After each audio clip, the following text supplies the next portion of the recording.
BAPRAS has achieved an enormous amount for plastic surgery. It is the voice of plastic surgery. Before the Second World War, there remained only 4 recognised plastic surgeons practising in the UK. The new war was to change all that. At the outset, 4 units were established, but there was a rapid expansion of both units and surgeons.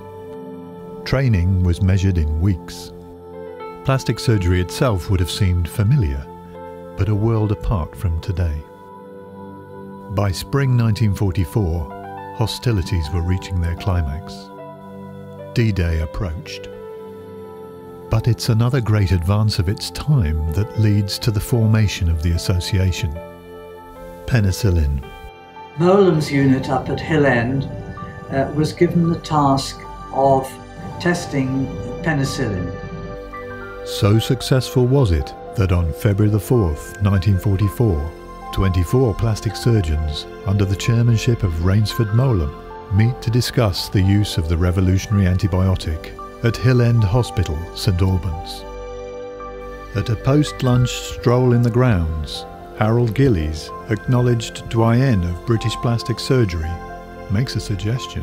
What do you chaps think about having a club, having a plastic surgery club? And there it started. At 5 p.m. on November 20th, 1946, the first meeting for members of the British Association of Plastic Surgeons is held at the Royal College of Surgeons in London. A journal followed soon after, in 1948.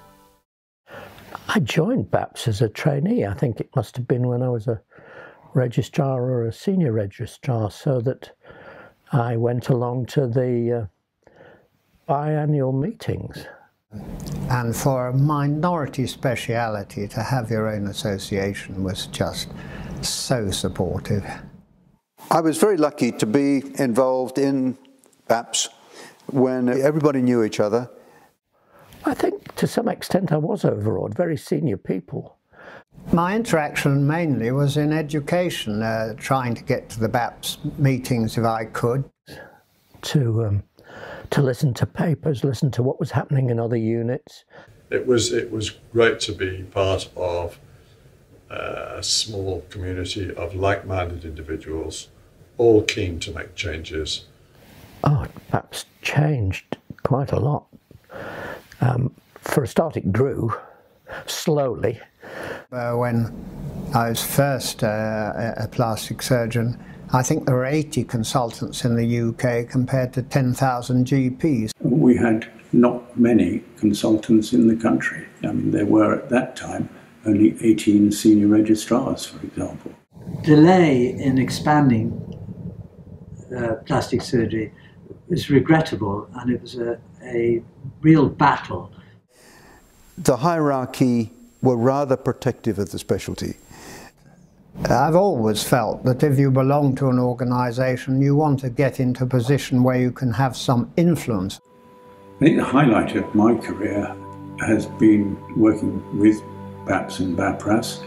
I think the most rewarding aspects of my whole career were the time that I spent on BAPS Council and the changes that we managed to introduce to the organisation of the association and the education of trainees and consultants. I think it's there to make sure that it taps in on what its various members are doing, and by its education courses passes that knowledge of best practice on to the other members. My generation did revolutionise BAPS as was then to some extent. I think it's become much more democratic. There was very strong support around the country to move the specialty forwards. Well, we've had proper representation. The council would have representation from each of the regions. That was a new idea, and I think a very good idea, to make sure that all of the various regions were represented on council. So it's not just the president who contributes, it's the chairs of the subcommittees, it's obviously the honorary secretary, the treasurer we often forget. Then it's a group achievement.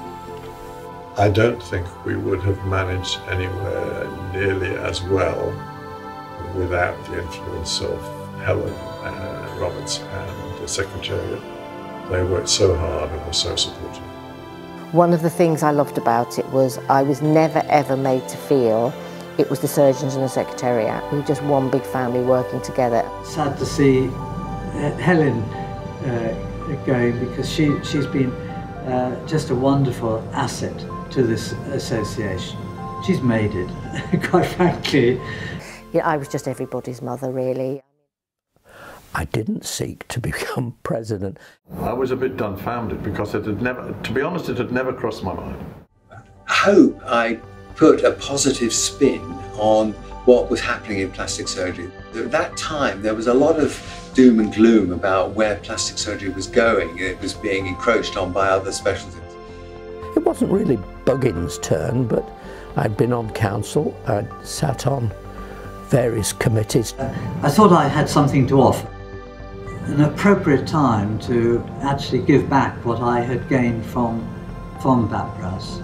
And it's been an enormous pleasure to be on council and a really great honour to be elected as president. What did I achieve as president? Not much, I don't think. It was on the shoulders of giants. People who'd gone before me had started various both training and political moves.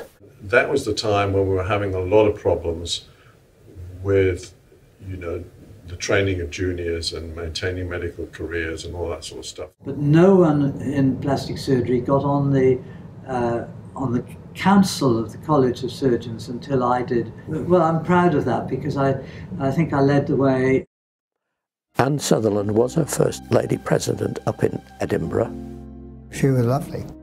Very nice person. Leader in treatment of burns in this country. Well, the presidential year, it was only a year, now it's 2. And the argument for 1 year presidents were perhaps slightly selfish, that more members had a chance of becoming president. Simon Kay, of course, brought this up and really progressed the idea. I found it all-consuming when I was president for 1 year. I thought it would be difficult to manage in the first instance because it's a huge commitment. I'd made the contacts, I had worked into the job, and I knew that in my second year I would have far more ability to influence things. But it seems to have worked extremely well, and it brought us into line with the other surgical specialties. The history of the name change from BAPS to BAPRAS, I think, was excellent. I didn't at the time. I have to say I was not a great enthusiast for the change of name. It was a good idea. It's a bit of a mouthful compared to BAPS. I do think it was good to get reconstructed in the name. So good on Hamish Lang and those who saw that through at the time. It is BAPRAS, and I'm proud to be an honorary member. Changing the name of the journal to JPRAS, taking the British out, well, it was definitely the right thing to do. I was a little saddened with the change in the journal, probably wrongly. Made some huge changes. It's such a much better journal. It needed to be worldwide. Very timely, very prescient of, I believe, Simon Kay, who did it at the time. BAPRAS has achieved an enormous amount for plastic surgeons. BAPRAS has undoubtedly influenced the course of plastic surgery in the UK. It is relevant. It brings all those various disciplines together. The association has waved the flag. It can make sure that the territory which we've won by our attitude to problems is preserved for us to some degree. I think BAPRAS has achieved a cohesion within plastic surgery. I think it's a hugely impressive organisation, and that is down to the skill and hard work of so many people. The main challenge still remains that we are badly perceived, in some cases by the general public, in some cases, although less so, by other colleagues. I hope that plastic surgery isn't going to completely disappear into subspecialties. I fear that we might get back to the situation where plastic surgeons again only become recognised by the general public as cosmetic surgeons. I see the future of the association in being a communicator, now electronically, to all its members and to the public. What would be my advice to plastic surgery? What's my message? It would be keep working in teams. There are going to be other surgeons, other specialties trying to do some of the things that plastic surgeons have developed. My message would be keep ahead of the pack. You're absolutely vital to the specialty. I think you're doing a pretty good job. Keep trying and accept the fact that things will change over time. We need to be selling what's good about reconstruction and what's good about being in units together. Don't forget the ethos that was brought in by our forebears. Look after the trainees, because they are the future.